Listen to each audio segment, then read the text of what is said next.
It's important to understand what the 5G is doing and what they say it's doing. We're told on the IEEE beamforming document that this technology cooked your eyes like eggs in World War II.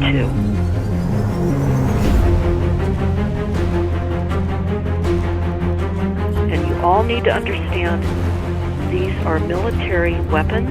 These are assault frequencies. If you garner nothing more than that, that's what you need to know. It's microwave radiation warfare, is what this is.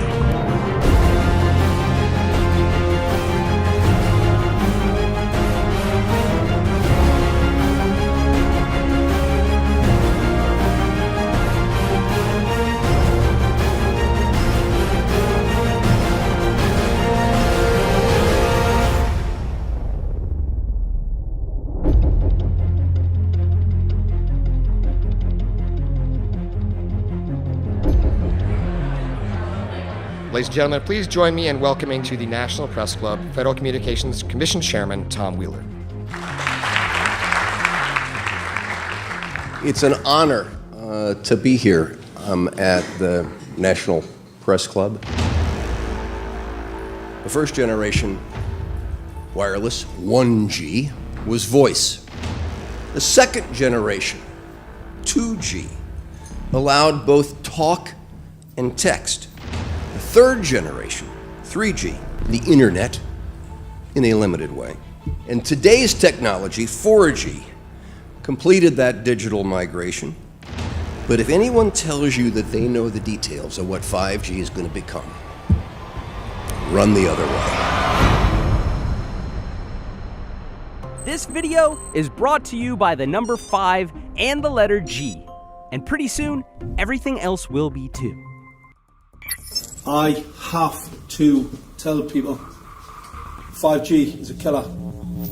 I'm Mark Steele. Anybody who hasn't heard me, I'm a weapons systems head-up display expert, one of the leading experts in the world. I've actually brought cover in relation to this, and the reason I became an expert was because I invented them. What I'm going to say to you today, do not believe a single word I say. Not one. I want you to do your own research. You'll find it's absolutely terrifying. You got your body card? Aye. Oh, good lad. Right, because I can talk to that. This 5G roll-up is a weapon system. I've got a letter in with central government because I know about weapon systems more than anything other. In Britain, in a place in the north of England called Gateshead, a scientist there called Mark Steele has been very publicly and actively warning people about the effects of LED streetlights, which he says in Gateshead are emitting now 5G.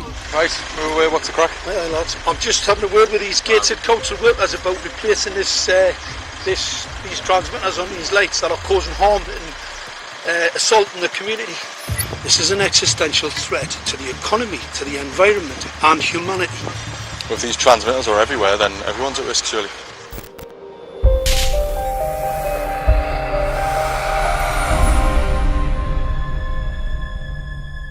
There's a lot of confusion about what 5G is. The G stands for generation. So you started off with the first transmitter system. Back in the 1980s. In the 80s, yeah. So you had 1G, then you had 2G. And as the generations moved on, you started to see more complex signal systems, cleverer pieces of antenna designs, etc., etc. So the whole thing became more data, quicker downloads, etc., etc. However, 5G is something completely different. Alright, let's get a breakdown. Let's tell the people what this really is. This is the 5G transmission device. That's a hell of a beast, that, isn't it? These are the uninsurable transmitters. Just get a good look at that, guys, because obviously I know there's quite a few experts who want to see more detail about the transmitters and the chipsets. Just have a good look, boys. This is the control management system masquerade. There's an antenna there, you see that? What is this phased array antenna here? What's that? This is for phased array, alright? As you'll see, it's got a driver, it's got some chip there. It's one chip. Look at the chipsets on this. This is your dystopian world. What did Gateshead Council say? I'll tell you what, I think we better send some of these educated fools back to school, or just send them to prison, whichever's the easiest. I think prison's probably better. Alright, that's 5G, guys. That's 5G hardware. You must consider the whole part played by electricity in nature. Human beings cannot go on developing in the same way in an atmosphere permeated on all sides by electric currents and radiations. It has an influence on the whole development of man. This life of men in the midst of electricity, notably radiant electricity, will presently affect them in such a way that they will no longer be able to understand the news which they receive so rapidly. The effect is to damp down their intelligence. Such effects are already seen today. Even today, you can notice how people understand the things that come to them with far greater difficulty than they did a few decades ago. Rudolf Steiner, 1924. Rudolf Steiner noted that in 1924, since then our atmosphere has become far more permeated with electric waves of widely diverse types. There's no doubt now that electric waves, electromagnetic forces, cause direct biological effects. There's thousands of peer-reviewed papers on this subject. There's no doubt about it. But what are these effects? How are they affecting us? What can we do about it? We're now at a stage where we're putting in what's called 5G, which is a special type of broadcast for high-density information transfers. And it turns out that this is the same frequency bands that are used in crowd dispersal weaponry.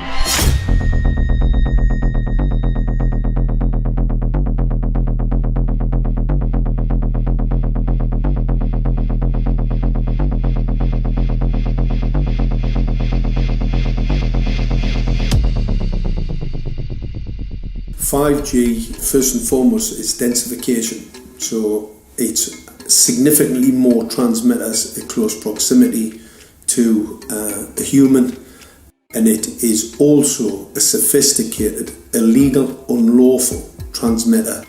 What I mean by that is it is a high gain dielectric lens antenna, and what that allows 5G transmitters to do is to 3D map its environment in your home. The 868 megahertz frequency is specific for battlefield interrogation systems, so sub-gigahertz. It allows the signal to travel through concrete brickwork with ease, and it can actually data gather. It is a target acquiring system. Phased array is basically radar off the battlefield. It is extremely good at identifying targets and being able to lock onto targets. And not only that, it can specifically target you as an individual. So any judge sitting on an interesting case, let's say, any lawyer, any barrister, anybody doing any work that is potentially controversial, your life could be at threat. So the antenna design that you currently have on top of these LED streetlights, masquerading as a control management system, is basically battlefield interrogation equipment. The first phased array unit was actually called Mammoth, used by the Germans during the Second World War to identify Allied aircraft. Obviously things have moved on significantly since then.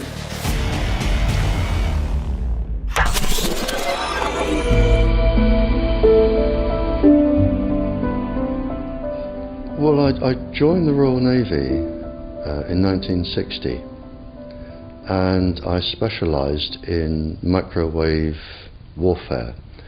Radar, obviously, which uses microwave, but they don't just teach you radar, they teach you all about microwaves and other uses. So I understood about microwave warfare and how it can damage people, how it can harm people. Microwaves then were used as weapons, as they are today. It is a perfect stealth weapon, and when governments don't like a group of people, For instance, the ladies who protest at Greenham Common in England about the American missile base they camped, they were microwaved. We microwaved Catholics in Northern Ireland to make them sick. It goes on all over the world, and it's a weapon that you don't know you're being targeted, because the dose is very, very low, which is actually more dangerous than a high dose. It's very, very low, and it may take a year or two, but you can cause neurological damage and cancers with low-level microwaves, and you can make all your opponents sick. It's a perfect weapon for a government. Our impulses are being redirected. We are living in an artificially induced state of consciousness that resembles sleep. Their intention to rule rests with the annihilation of consciousness. We have been lulled into a trance. They have made us indifferent to ourselves, to others. We are focused only on our own gain. Please understand, they are safe as long as they are not discovered. Keep us asleep, keep us selfish, keep us sedated. Almost immediately, I had neighbours knocking on the door, talking about children bleeding from the nose. I had images posted on Facebook. And one neighbour in particular came to my door and mentioned the fact that since the LED street lighting had been installed, she was bleeding from the nose every single night. I thought it was unbelievable. However, I spoke to another neighbour who lived not far from the first lady who mentioned this, and she also confirmed that since the LED street lighting had been installed, she also had started to develop nosebleeds and had never had nosebleeds before in her life. That then put me on a journey to investigate. I measured microwave radiation levels from the transmitters on top of the LED streetlights. The basic 868 megahertz, it was significantly higher than the current Council of Europe 1815 resolution, which is a maximum of 600 millivolts. I've measured up to over 3,000 millivolts. 5 to 6 times higher than the guidelines. Significantly higher than the current Council of Europe 1815 resolution, which states that 200 millivolts should be the maximum. The Bioinitiative report states that it should be significantly less than that. So we've got the Council of Europe, that's, you know, the international criminal courts are stating that, you know, the learned judges have said that 200 millivolts, and I'm measuring in bedrooms in Gateshead, minimum 600 and up to 4,000. Does this mean that in 2020, 2021, when 5G is destined to roll out globally, that you're going to get those kind of readings everywhere all the time? Everywhere all the time. Worse than that? Worse than that. Yes, 5G will connect the Internet of everything. If something can be connected, it will be connected in a 5G world. Hundreds of billions of microchips connected in products from pill bottles to plant waterers, requiring massive deployment of small cells. We won't wait for the standards. Now, to make this work, the 5G build-out is going to be very infrastructure intensive. We must reject the notion that the 5G future will be the sole provenance of urban areas. The 5G revolution will touch all corners, and that's damn important. The interconnected world of the future will be the result of decisions we must make today.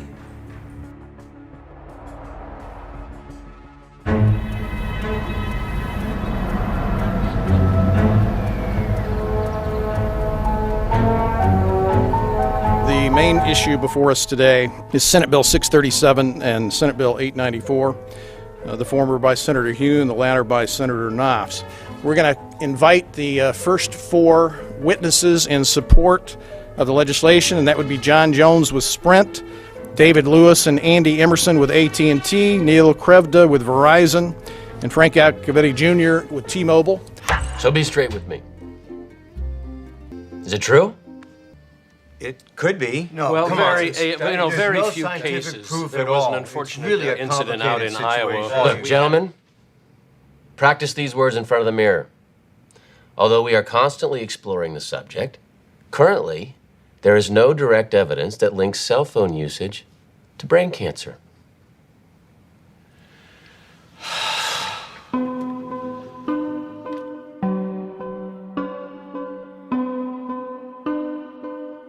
I'm Sharon Goldberg. I'm an internal medicine physician. I've practiced medicine for 21 years, and my background is mostly academic, internal medicine, hospital-based, clinical research, and medical education. I'm a certified Microsoft small business specialist. I worked on space station designing the cabling system for the airlock module, where I was responsible for EMI, EMC analysis, which is electromagnetic interference, electromagnetic compatibility. I am a professor in the Department of Epidemiology, Biostatistics, and Occupational Health, and I teach there both toxicology and health effects of electromagnetic radiation. My name is Daphne Tachover, and I'm the founder of an organization called We Are the Evidence.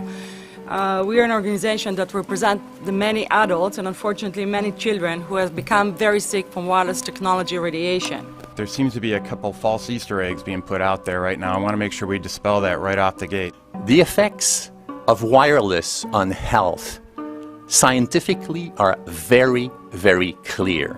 So it's always pushed back to the definition of an acceptable level of radiation. And that's what this is, by the way. This is about radiation. Wireless radiation has biological effects, period. My name is Dr. Angie Kolbeck.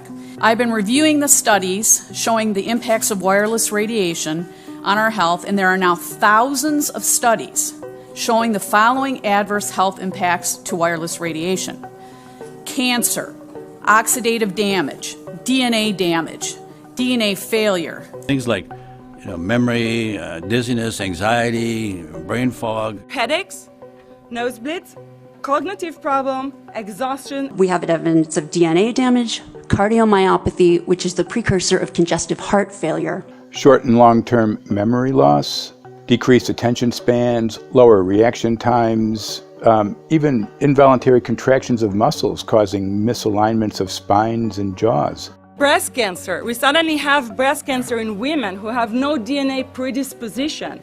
Disrupted immune function and change in stress proteins, reproductive and fertility effects. There are dozens and dozens of studies that show beyond any doubt what this radiation is doing to our sperm. Now, if you take the cell phone out of your pocket, the sperm will recuperate within 3 to 4 months. What would not recuperate would be the damage to the DNA of the sperm. That is irreparable.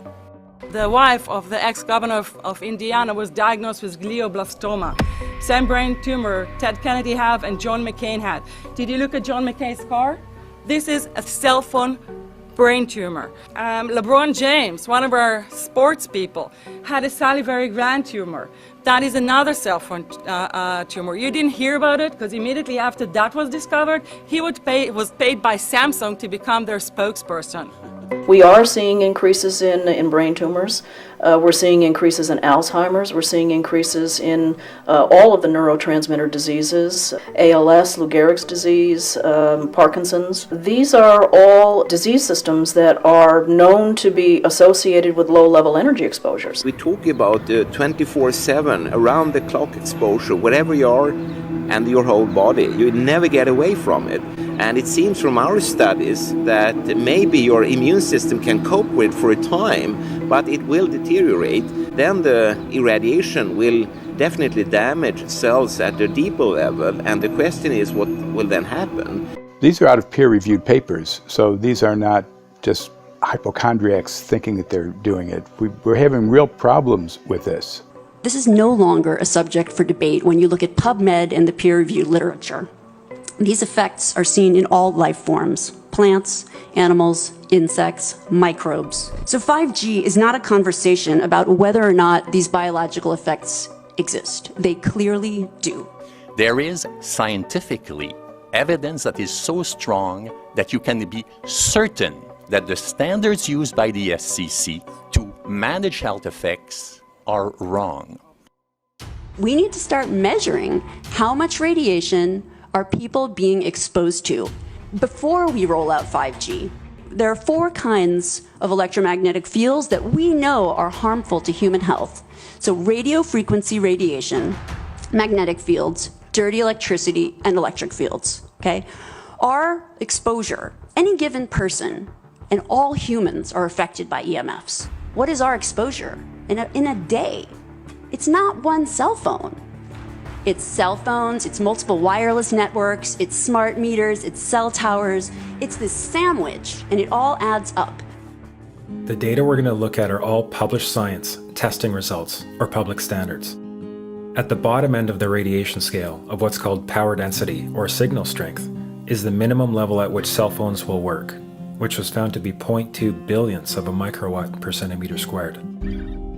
Pine needles were found to age prematurely at 0.000027. At short-term exposures of 0.05, children aged 8 to 17 experienced headache, irritation, concentration difficulties, and behavioral problems. 0.1 is the biobiology or building biology guideline for extreme concern. 1.0 produced sperm DNA fragmentation and a decrease in sperm viability in vitro.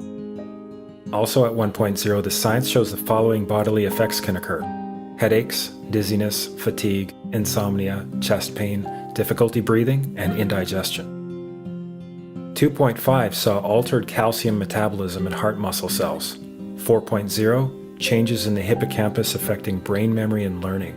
And at 6.0, DNA damage in cells. So, where are smart meters on this list?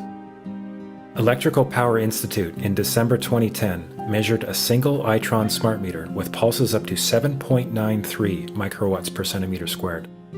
Our own testing indicated approximately 8.0 with 1 meter.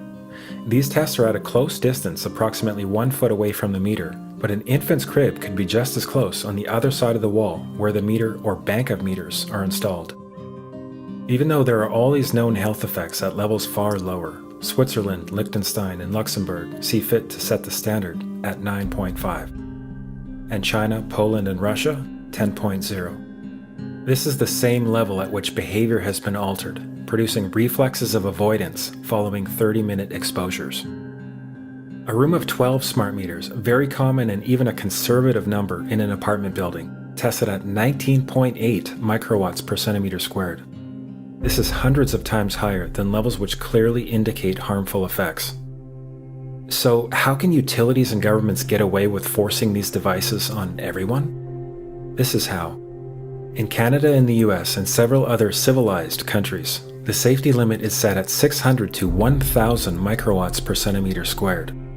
This so-called safety limit is literally tens of thousands of times higher than levels which are known to damage health according to peer-reviewed published science.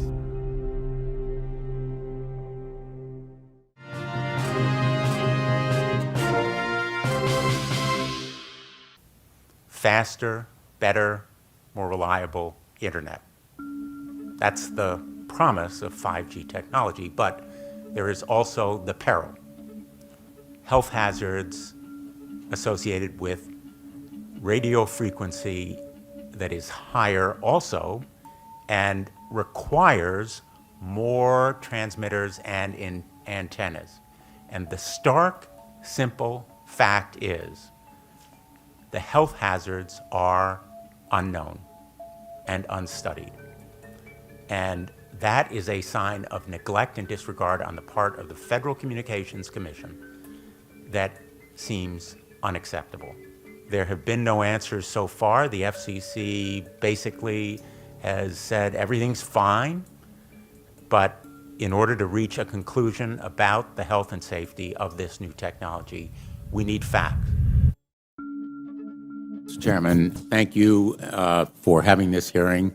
5G, as you well know, also uses higher frequency waves that don't travel as far and will rely on a network of hundreds of thousands, potentially millions of small cell sites. And the question then is, are there any health implications, any public safety implications to those additional sites that are likely to be located close to homes, schools, workplaces, and closer to the ground, correct? Correct, Senator. Yes.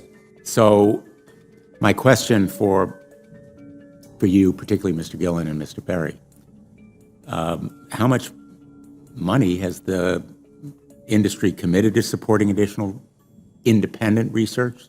I stress independent research. Is that independent research ongoing? Has any been completed? Where can consumers look for it? And we're talking about research on the biological effects of this new technology. Thank you, Senator. I think, thank you for your focus on the issue. Safety is paramount, and as you alluded to, we rely on the expert agencies, we rely on the findings of the FDA and others as to the requirements to keep all of us safe. There are no industry-backed studies, to my knowledge right now. Happy to visit with you as to what opportunities you think there needs to be more studies, and we're always for more science. We also rely on what the scientists tell us. So essentially, the answer to my question, how much money? Zero. I can certainly follow up with you, Senator. To my knowledge, there's no active studies being backed by industry today. Anybody else know of industry commitments to back research, fund it, support it, to ascertain scientifically the health effect? No, I'm not aware of any. So there really is no research ongoing. We're kind of flying blind here, so far as health and safety is concerned. Thank you, Mr. Chairman.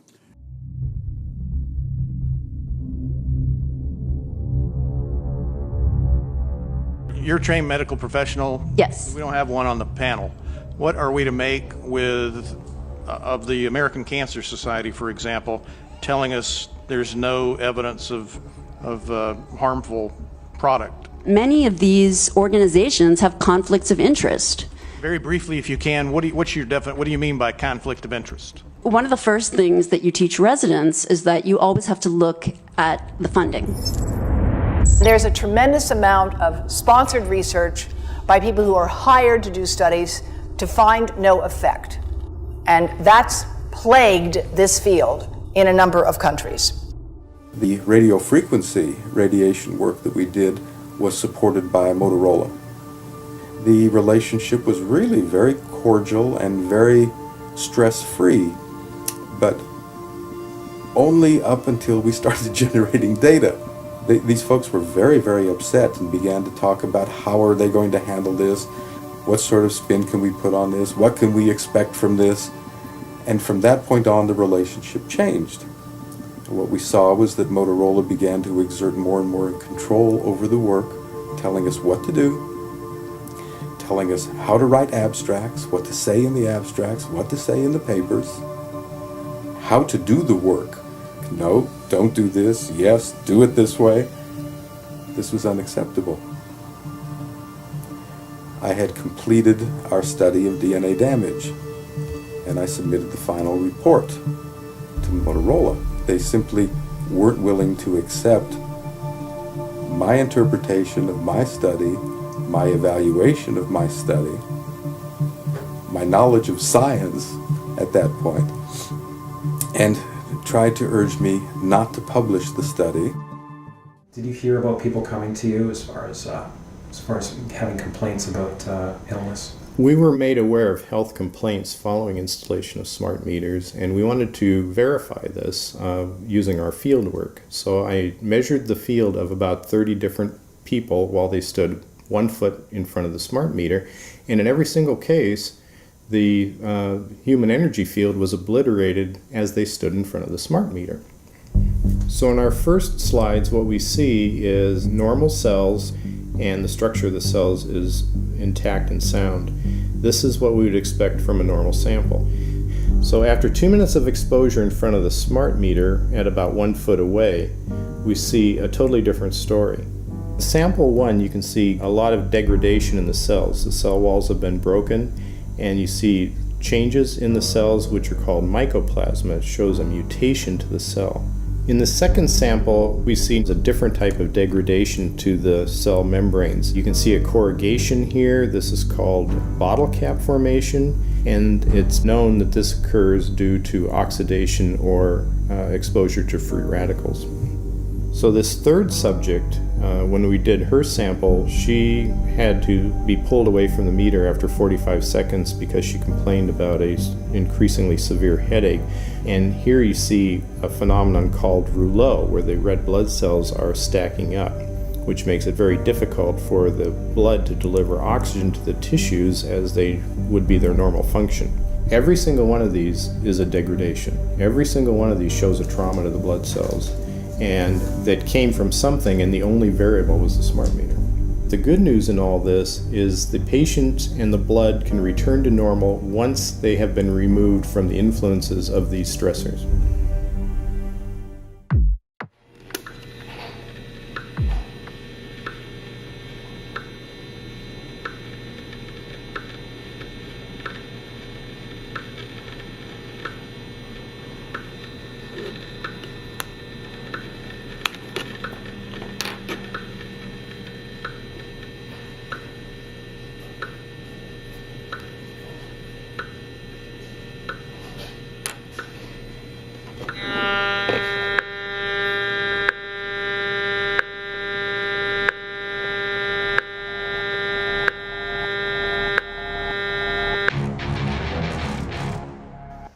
Some of the effects that we can look at, well, one thing is just our regular Wi-Fi, 2.4 gigahertz. That's in the same range as microwave ovens, which are also called radar ranges, because that is radar. 2.4 gigahertz is interesting. It's not the peak absorption rate in water for microwave frequencies, but it's at a point where it allows full penetration, because if it came in at the peak, it would prevent the insides from getting warm. So that's with basic Wi-Fi. Now when we look at 5G, 60 gigahertz, this is what they call active dispersal sort of weaponry, just to keep people back. It burns the skin. It doesn't penetrate, but 60 gigahertz is the frequency of oxygen molecule absorption. Since they have electrons that they share with each other, what we breathe is actually O2, pair of oxygen. So being bombarded with 60 gigahertz could very well impair our oxygen absorption rate in our body, and thereby the whole basis of our living system. Martin Pall says, putting tens of millions of 5G antennas without a single biological test of safety has to be about the stupidest idea anyone has had in the history of the world. So assessing all this, we have experts in various fields: military EMF weaponry, biological effects on humans, firefighters that are getting cognitive impairment by being there in them, countries that are banning these sort of technologies around schools because of the impairment to cognitive. Let's weigh that up in light of what Rudolf Steiner said in 1924 about just mere radio causing the impairment of cognitive functions on people, that they can receive news from around the world, but they can't understand it as well because of the effect of the electricity. We have to say, something smells sinister here. With the 5th generation, it's actually a whole new ballgame. It's not using the same technology. They're switching to military-grade millimeter wave technology. And when you look at this technology, I mean, if you go and look at DARPA reports, come and look at some of the patents that the United States military has put out on what they can do with psychological weapons, all sorts of things, crowd control, active denial, anything you can think of, this is what they can do with 5G. So any type of military application you can think of which has an electromagnetic base, they can do with 5G. And they're putting this out blanket across the population. Ladies and gentlemen, the President of the United States. Good evening, my fellow Americans. In the councils of government, we must guard against the acquisition of unwarranted influence, whether sought or unsought, by the military-industrial complex. The potential for the disastrous rise of misplaced power exists and will persist. We must never let the weight of this combination endanger our liberties or democratic processes.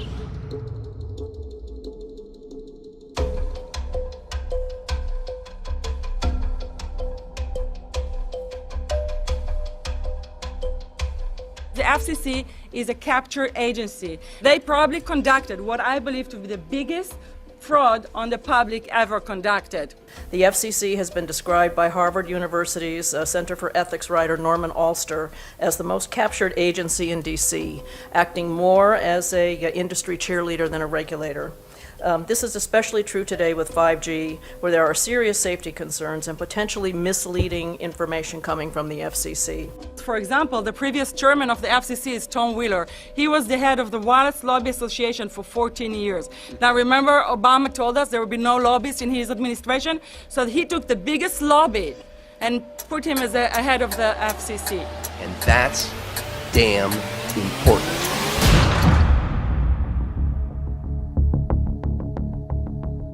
In 1993, the FCC started a rulemaking to adopt the IEEE regulations on this issue.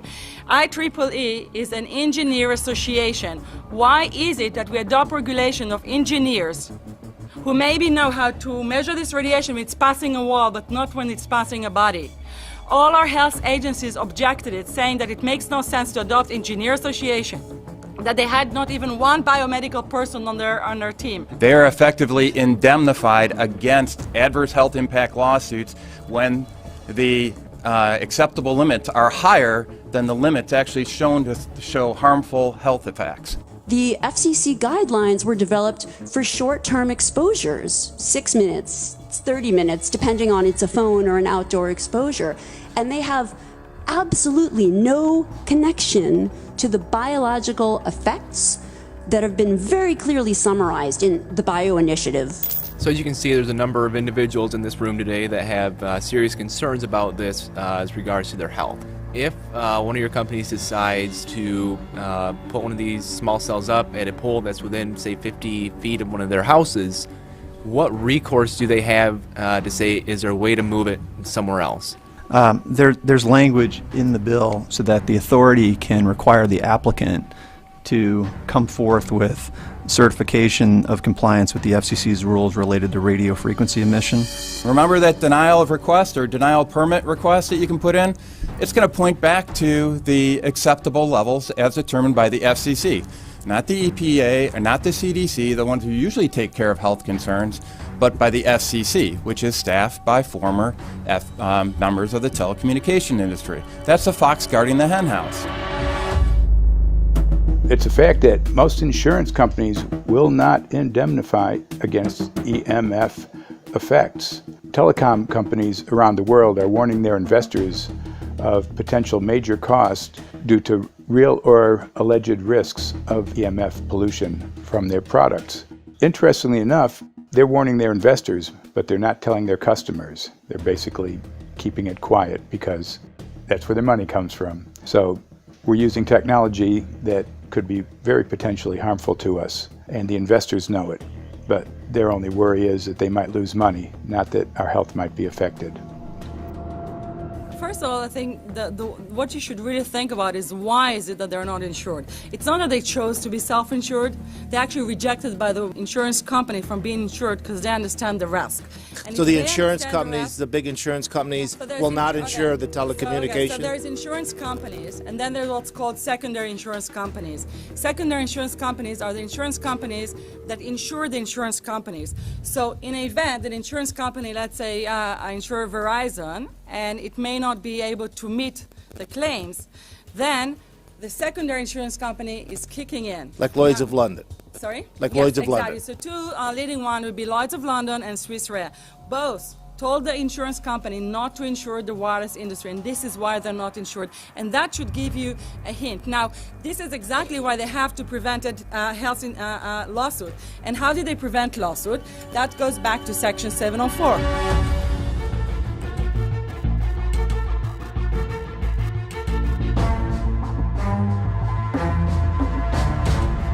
Section 704 was passed in 1996. This is how our rights in regards to health were taken away by the wireless industry.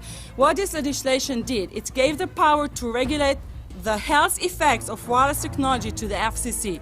FCC is a spectrum auctioning agency. It's not a health agency. They don't even have one biomedical person on their team. And then the other thing that Section 704 did, It actually took the power from the states to regulate location of cell towers based on health. And what does it mean?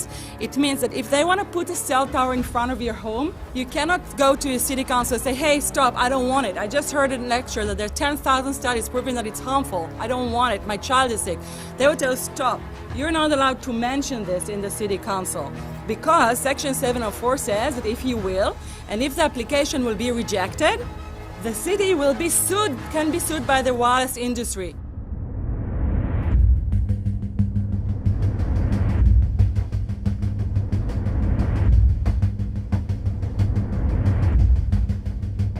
A major U.S. government study on rats finds a link between cell phones and cancer. Very first government study linking the radiation from cell phones to cancer. Two-decade, $30 million federal study out today found there is some evidence of a link between cell phone radiation and brain cancer. Professor, what is the NDP? I've heard that study several times. NDP is what? So it's a $25 million study on rats and mice that was supposed to demonstrate that there were no effects of radiation below thermal. And in fact, it demonstrated exactly the opposite.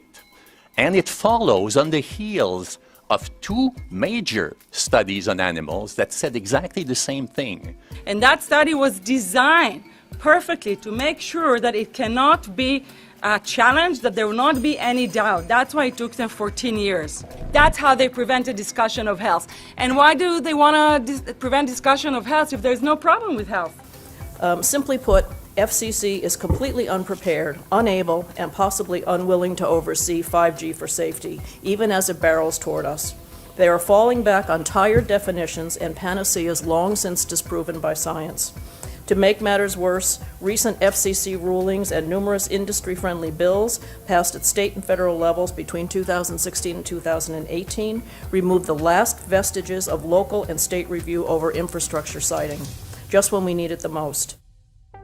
When those first studies were performed years and years ago, nobody knew about the importance of the microbiome, the role of the microbiome and the immune system, and even less the role of the microbiota inside our brains, that is, the microbes that are normally resident inside our brains, whose influence on brain function is nothing but immense. And you may think, well, who cares about the microbes? The less microbes we have, the better it is. Well, we know by now that this is not absolutely the case, because microbes are truly essential for the development and function of all our organs and systems. Our immune system is based on the microbes we have in our gut. And our brain also has microbes that influence its function. In tests, it's been found things like mold. If you grow mold inside a Faraday cage, it'll grow one way, and then even if the electromagnetic fields are around, take the Faraday cage away and some sort of 600 biotoxins are developed within the mold because of the effects of the EMFs upon it. Electromagnetic fields, even of weak quality, have an effect upon our microbiome, which is really essential to our whole being. This is going to eviscerate microbial DNA inside human beings, which is our effective operating system, number one. So it may not impact human DNA in laboratory experiments right now, and they're saying it doesn't impact human DNA. But given that human DNA is less than 1% of the cellular DNA in the human body, the rest of the cellular DNA is microbial, and we know that this will eviscerate microbial DNA. So we're talking about a takedown of the operating system of human beings. Exactly. I couldn't have put it better myself.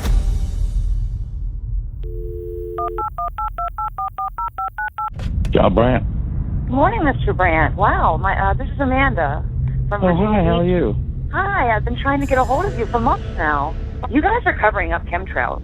No, we are not covering it. We have no reason to cover up chemtrails. Of course, you have every reason to cover it up. Every reason. It's called What losing your reasons job. would that be? Oh, well, you personally, you would lose your job if you were to reveal anything to me, and it's probably unsafe for you to even be speaking about this, No, considering it's not the types of individuals you work for. It's not unsafe. It is unsafe. There's no problem with us talking on. You're a citizen. You're making a complaint. Oh, It's a Lord, complaint have mercy on myself. It's a complaint in an area that we don't have authority to regulate.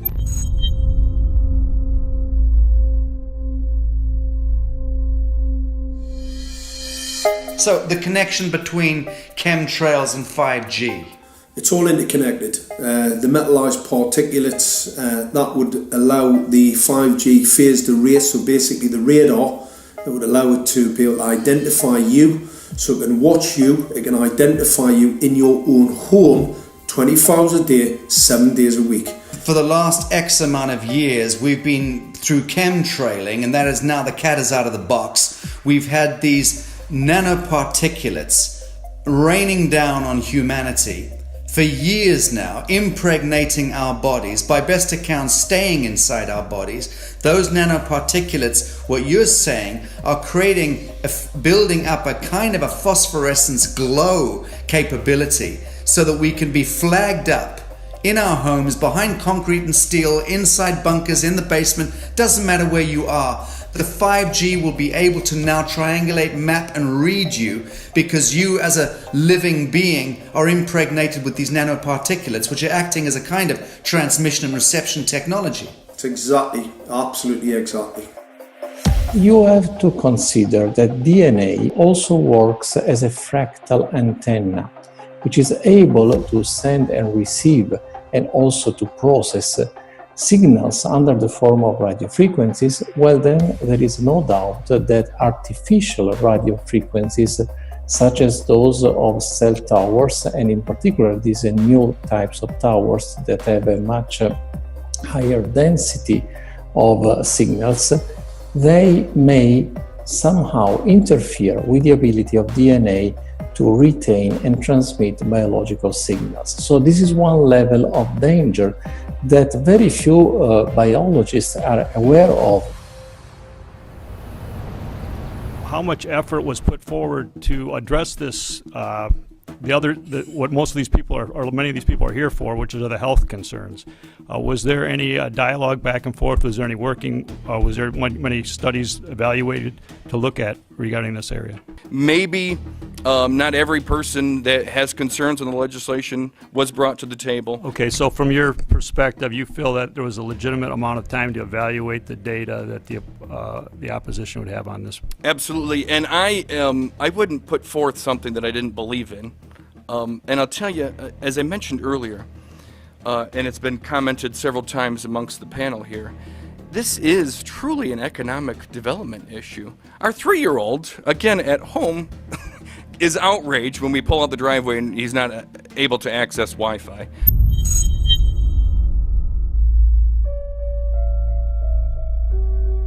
I think anyone who puts Wi-Fi into a school should be locked up for the rest of their life. I really do. I think they're not fit to walk on the surface of this planet because they haven't looked at the research, and whatever incentive they have, it is not worth the genetic problems that parents are going to face with their children when they're born. France has banned Wi-Fi in nursery schools and put warnings out for regular schools because they're finding there's impaired learning capacity in children when they're around Wi-Fi.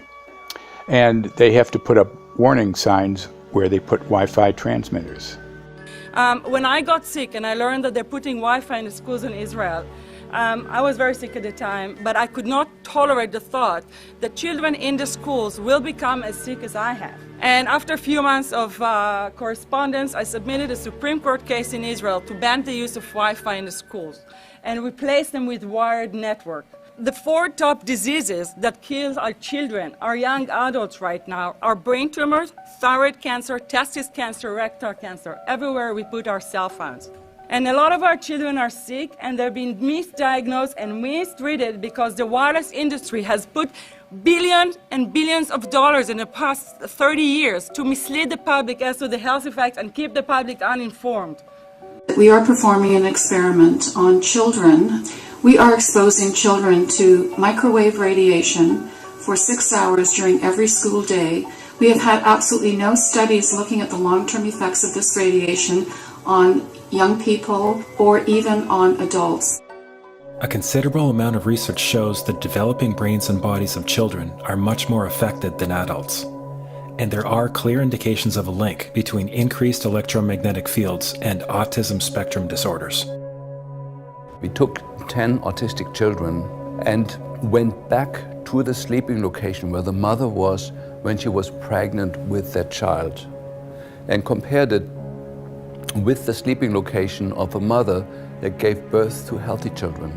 We had 10 mothers in that group, 10 mothers in this group, and in the group of the autistic children, we found that the measurements that we got for the microwave exposure was elevated compared to the group of children that were normal. The fetus is affected. The exposure to man-made electromagnetic fields has become the first factor that could be isolated ever in autism that could predict autism. The fifth generation of wireless technology, or 5G as it's being rolled out worldwide without safety testing. Let me say that again, without safety testing. And how we've got scientists and doctors and environmental organizers saying, stop this. Because in terms of the effects of wireless radiation, the science is in. Wireless radiation can lead to cancerous heart tumors, brain tumors, DNA damage. Wireless radiation is linked to infertility, to autism, Alzheimer's, and more. And guess what? All the effects that I just listed, those are some of the effects that are known according to the technology that's being seen today.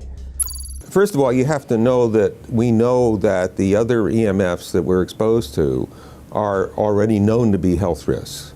And basically that 5G, because of the frequency that's going to be used and because of the extraordinarily high pulsation levels that will be used, is a much bigger threat to our health than the things that we already have, which are very substantial threats to our health. We're not just talking about the intensity.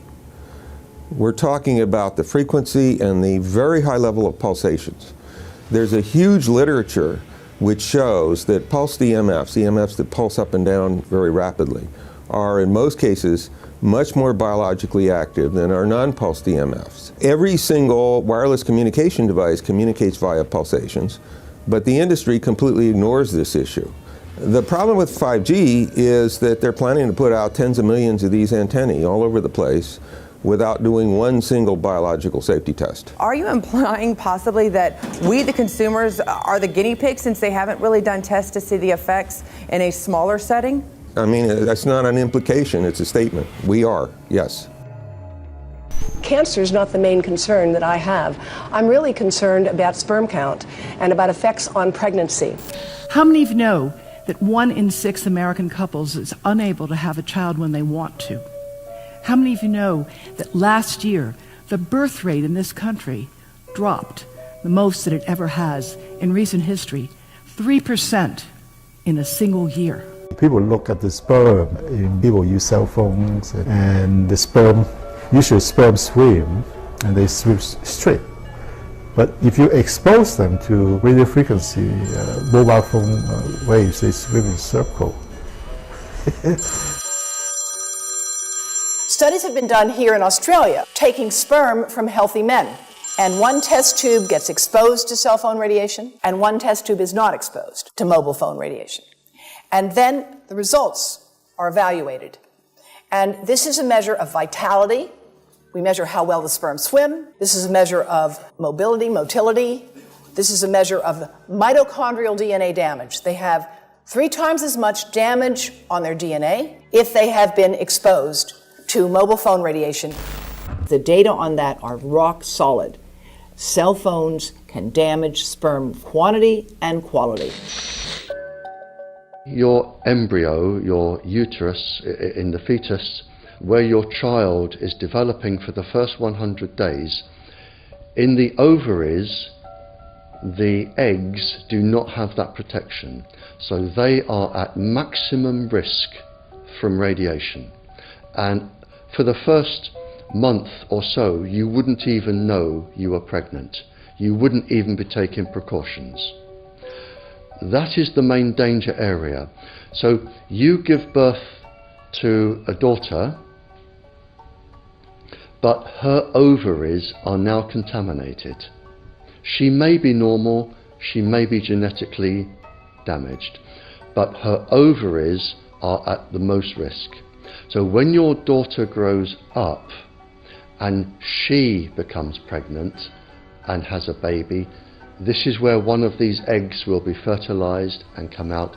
So the real damage here is your grandchildren. That is where it is going to show most. Do you think that there is a chance that within the third generation of females, they may be irreversibly sterile? Not in the third generation, but in the fifth generation, and that would for humans be something in the order of 150 years ahead of us. And of course, then it's too late to say that you are sorry, and it's very too late to say stop. There is a wealth of papers. I mean, we're talking about thousands of published papers in the scientific literature, few of which, or sometimes none of which, have entered the official documentations from authorities and likewise. So I think it's really time to have an independent compilation of data. Such was done at August 31st, 2007 in the form of the Bioinitiative report, of which I was one of the authors. And then we put together approximately 2,000 scientific references on a little bit more than 600 pages, clearly saying that if you, for instance, if you are a rat or a mouse or a cell or a molecule, you should definitely not allow yourself to be exposed to this. And in the meantime, we have this full-scale experiment using our own kids. One interesting case, John Patterson, he was a telecommunications engineer in Sydney, Australia. Very brilliant man. For 20 years, John tested Telstra digital systems. Over the time, he realised the dangers of electromagnetic radiation. It disrupts the bioelectric system of your body, which is really your brain, your nervous system, how your muscles talk. And he tried warning of these effects through different agencies, through his company. Got all the test gear out and measured it and drew up a report, and I was immediately removed from service. Finally, in 2007, he took matters into his own hand. He commandeered a used British Army tank and went and destroyed 6 cell phone towers in Sydney, Australia, because he wanted to stop this. He was trying to make a point. The message was that how dangerous it was.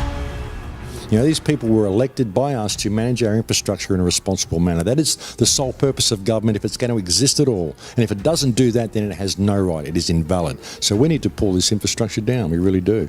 But in order to do that, I mean, we can't just be some violent domestic terrorist. You've got to bring this awareness to the people that these towers are doing them damage. You don't need bandwidth that fast. And they're not doing it so you can download movies quickly. They're doing it so they can track every single thing you do and bring in this social crediting system to control even everything you think. There's a story about a lady called Claire Edwards. She was a United Nations staff member, and she was warning of the potentially catastrophic dangers of 5G technology. I took the issue to the UN Secretary General, Antonio Guterres. He is a physicist and electrical engineer, and lectured on telecommunication signals early in his career, yet asserted to me that he knew nothing about the dangers of 5G. Current public exposure levels are at least 1 quintillion, that's 18 zeros, 1 quintillion times above natural background radiation, according to Professor Olle Johansson of the Karolinska Institute in Sweden. The highly dangerous biological effects of EMFs have been documented by thousands of studies since 1932, indicating that we may be facing a global health catastrophe orders of magnitude worse than those caused by tobacco and cigarettes. 5G is designed to deliver concentrated and focused electromagnetic radiation in excess of 100 times current levels in the same way as do directed energy weapons. There is currently an international appeal signed by 237 EMF scientists from 41 nations urging the UN and particularly the WHO to exert strong leadership in fostering the development of more protective EMF guidelines, encouraging precautionary measures and educating the public about the considerable health risks, particularly the risks to children and fetal development. Sorry, because we are talking with someone that is a little bit ignorant on these things. We're talking to the Wi-Fi systems. I become worried because I put those devices in my house. I will have to. I confess my ignorance on this. We will have to. But I'm going to raise this with WHO, which I think is the organization that might be able to deal with it properly. Because I must confess, I was not aware of that danger.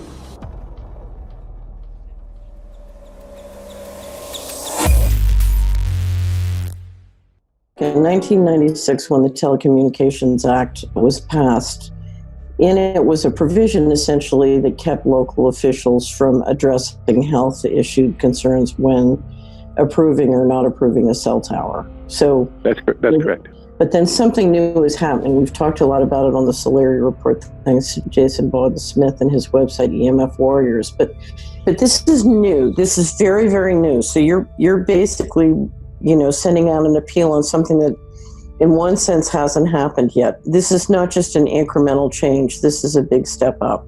It's a sea change. An onslaught's not an improper word. It's a bombardment.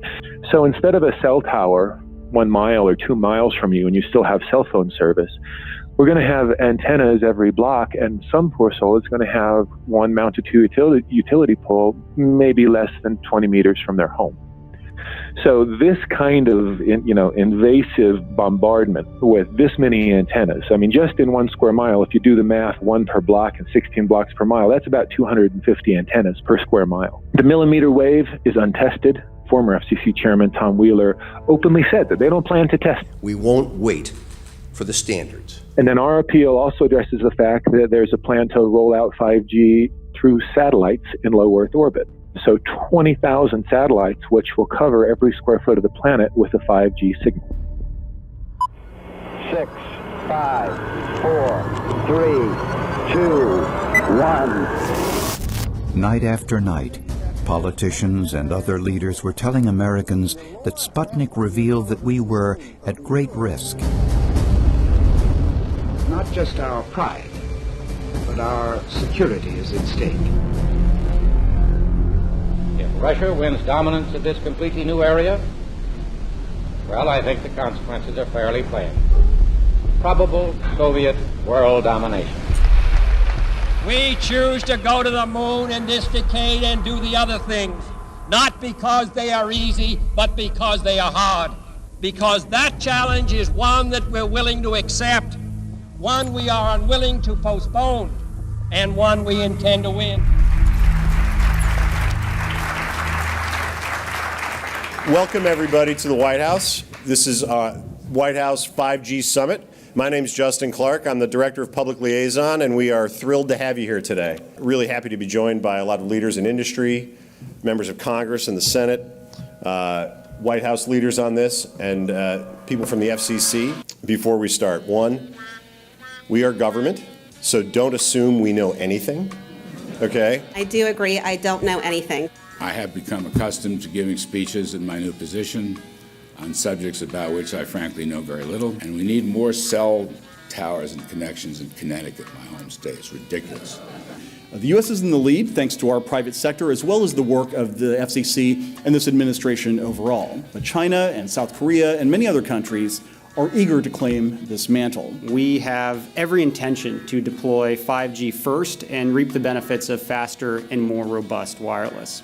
Yes, I hope we beat China, of course. And get to gigabit speeds and low latency, and the race has begun. Let there be no mistake.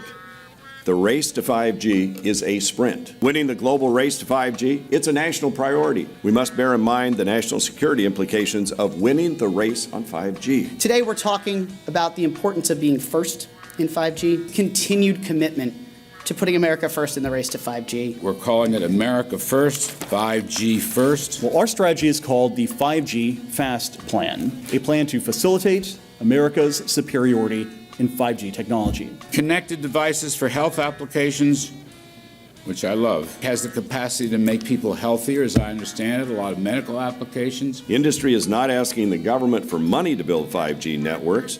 They're asking us to cut the red tape that surrounds infrastructure deployment. We cannot let today's red tape strangle the 5G future. The red tape slows and sometimes stops the building of densified network facilities necessary for 5G. As we continue our efforts to keep government out of the way, so that America can continue its leadership for America to win the race to 5G. One path is the government regulatory path. The other path is the private enterprise free market, gales of creative destruction Schumpeter path. Have you ever heard that? Gales of creative destruction? It just means let it rip. The new replaces the old. With 5G, we're on the cusp of another era of American innovation. It means an even more connected world for everyone around us, unlocking the potential of the Internet of Things to become safer, healthier, and more sustainable for our future. You know, sometimes, look, we all believe in the 10th Amendment, but sometimes you have to override it.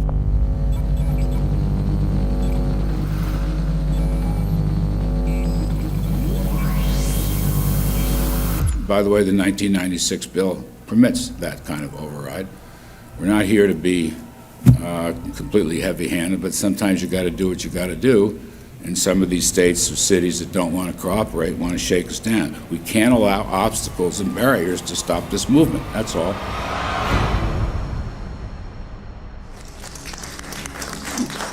And this happened in Canada. I mean, there were some activists I was working with up there that said, well, you know, we won a victory. We got the Public Utilities Commission to allow us to opt out. And I said, boy, that's divide and conquer. They just got rid of the people that were raising hell.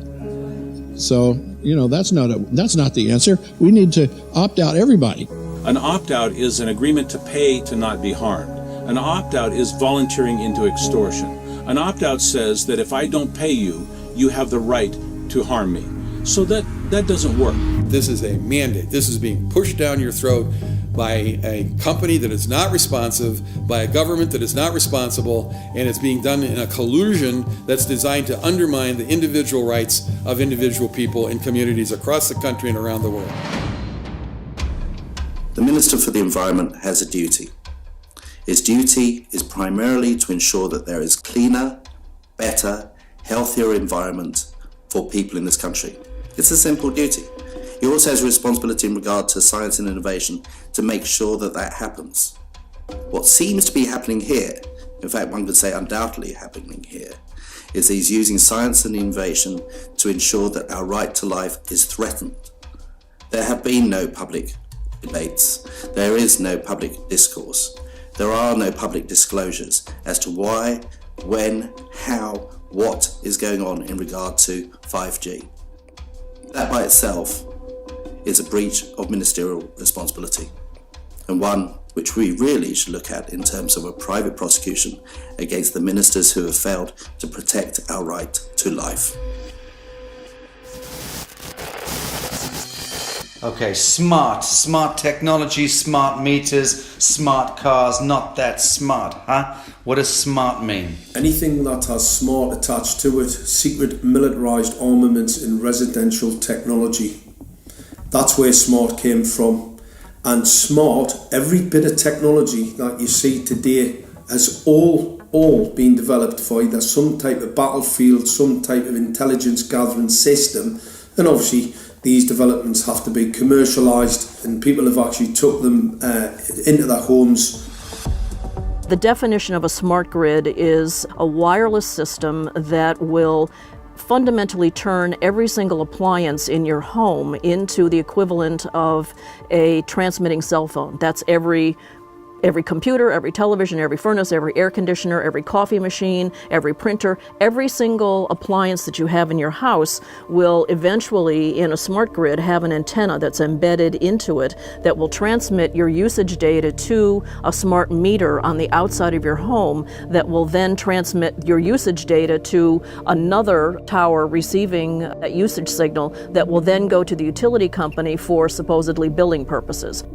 Not all signals will just be about your individual use. There will be aggregate meters that will bounce signal from house to house to house within a neighborhood that will then accumulate all of the usage data that will transmit that to the utility company. Now, what that will do is that the end metering system that is transmitting all of that data will be firing an RF signal at many, many times a second, which will increase the average homeowner's radio frequency radiation exposure exponentially.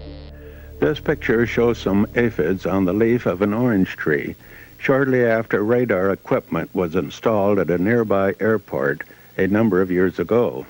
I noticed that every few seconds, all the aphids would tense up in unison and do sort of a little dance, as you see in the picture. Upon further investigation, I found that the interval of time between the activity of each dance coincided exactly with the rotation of the radar rotor device at the airport, which was a distance of approximately 14 miles. The antenna arrays create this steerable beam, which helps concentrate the energy. The beams get pointed at the user. What's a MIMO tank? Massive in, massive out. British government have got a plan to roll 400,000 out. This is so that you've got 5G in every nook and cranny, every part of the countryside, so that you can have autonomous tractors, believe it or not. However, those transmitters, these are radar. It is phased array radar. Though that radar signal sweeping the countryside will kill every pollinator, every biological structure, it will sterilise livestock, it will kill the ground, so consequently land won't have a value, obviously farmers will die, the community will be under attack. If we can't produce food, if we kill all the pollinators, we're in serious trouble. The takeaway is that 5G, the $1 trillion rollout of 5G by our friendly local government, is definitely a weapon system masquerading as a modern efficiency technology. It most certainly is. And what I put it down to, it's economic terrorism. There is no value, nil, in killing off your population, in destroying your ability to grow food, to kill all your pollinators. They may have a nice financial number on a piece of paper, but in reality, dementia, diabetes, all the things that are currently crippling the NHS, a burden on the country, illness, mental health issues, the focus of that cause can be identified and has been identified in the science. The science is proven. The epidemiological data that we're seeing on the street is now substantiating that science. The DNA inside you, the mitochondrial DNA, you can trace unchanged to your mother, her mother, her mother, right the way back to the beginning of the human race in Africa, the Stone Age. It is unchanged, the mitochondria, and that is being unchanged in your children, which means if you damage it, your child could be genetically damaged, then her child, and her child, and her child, forever. You are condemning the future generations of every single child. There is, however, a light at the end of the tunnel, or there is some ray of hope. Thanks to the principles of biological quantum entanglement that we have learned how to exploit in the field of biology and medicine, now we can transfer the information from the microbial DNA to the human DNA. And in so doing, we can train, so to speak, the microbes to withstand whatever extreme condition they are exposed to, including this new technology. And then we can train them to transfer this resilience of theirs to our DNA. So let's say that there are good reasons to be worried about the introduction of these new technologies, but fortunately, since the knowledge in the field of quantum biology, in the field of microbiome medicine is advancing as fast as potentially harmful technology, then we can exploit this knowledge to protect ourselves from any real potential or perceived danger from these new technologies. I've met with molecular and cellular biologists, with blood microscopists, with weapons development experts, frontline activists and researchers, and all the stories I'm hearing from these experts and pundits leads to the same thing. 5G is almost certainly the end game. It is an extinction event brought into our homes, into our classrooms, onto the high street, into the very cells and DNA in our human bodies.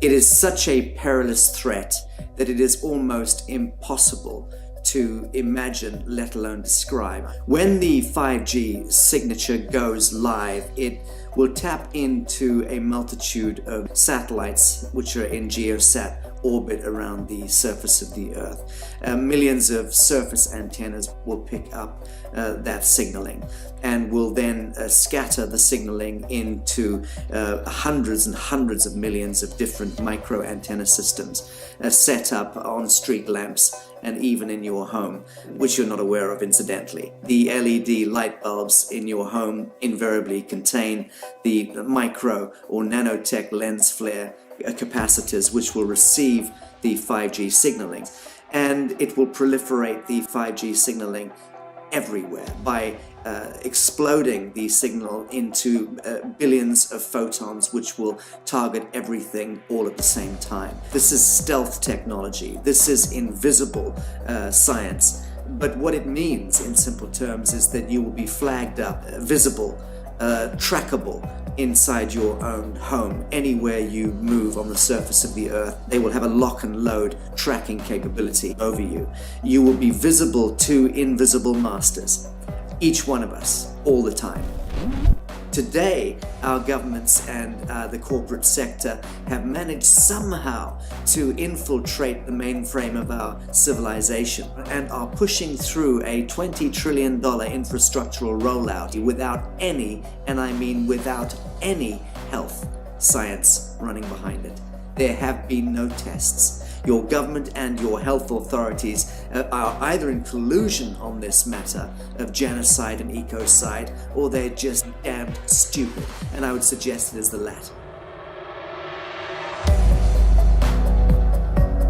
Shame on the technologists and the electricians who are furthering this technology in our homes, in our offices, in our streets. Shame on the legislators and the parliamentarians and the troglodytes and bureaucrats that proliferate our society today. Shame on that echelon for putting their signatures to contracts which allow the fast tracking of this technology into our homes and onto our high streets. Shame on the parliamentarians and international leadership whose wet ink signatures and seals of office are sanctioning and permissioning the rollout of something which is arguably the greatest threat to humankind. Shame on each one of us who now fail to get up out of our homes, walk out of our front doors, and challenge every so-called authority who dares to violate our bodies, our homes, and our future generations.